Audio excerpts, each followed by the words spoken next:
Chris Pine, Ben Foster, and Kiefer Sutherland in a gritty action drama? Yes, please. Hey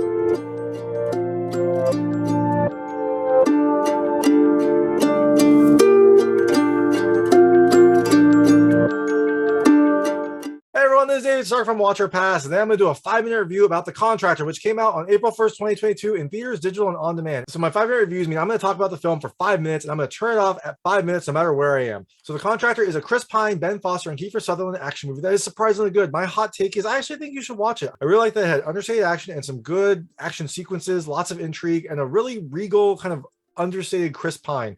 So in The Contractor, you have Chris Pine playing Special Forces Sergeant James Harper, who was an involuntarily discharged Army, I think he was a Ranger, but he was some sort of Special Forces Army soldier who was discharged because some performance enhancers were found in the system. You know, he needed those because he had taken so much damage in his work, but having those in the system is not acceptable for a special forces agent, so he was discharged. So he finds another job with this private contractor who was former special forces. He kind of hooked up with him through one of his special forces friends, and so he thinks that maybe things are going to turn around, but yeah, things do go south. So things I liked about this movie, the first is I've mentioned a couple times, I really like Chris Pine in this. He has a more serious demeanor and does a really good job representing this kind of like tired ex-army soldier who has seen a lot and just can't get out of life. I think some of the pains he goes through, some of his mental uncertainty, those all shine through in this film.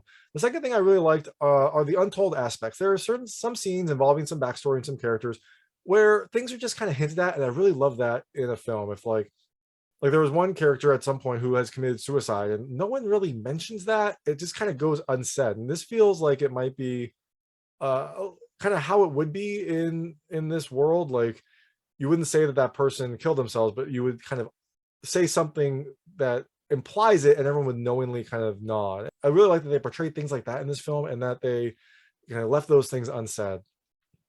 The third thing I liked is the action. This had like a nice tactical kind of action. There are some scenes where it gets a little bit bigger, but overall the action scenes are pretty short and kind of direct, and I liked that a lot. I thought that it felt nice and different. Didn't feel like too Hollywood, too over the top. A lot of the action scenes did feel like they were more of a tactical operation, which is what you would expect from these soldiers.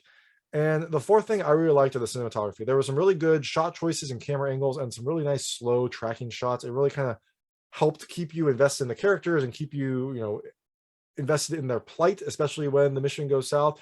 I thought it was a really good job of building the story at the start and then also portraying the action. So things I didn't really love, well, it kind of goes off the rails at some parts. There are some scenes where the action does kind of ramp up, but by that point I was kind of all in, and they did a good job. Even though it kind of went off the rails, the action was still really well done. So, and the last thing I didn't really love is, I guess it's kind of related to that, the ending.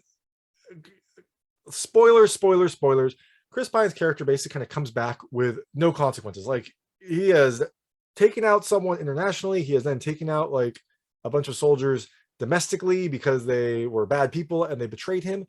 And then he just kind of like drives to his family, and the ending is like him getting out of his truck and saying hi. And he has seen some stuff. He is probably going to be dealing with it mentally. But the fact that he's like, hey, I'm back.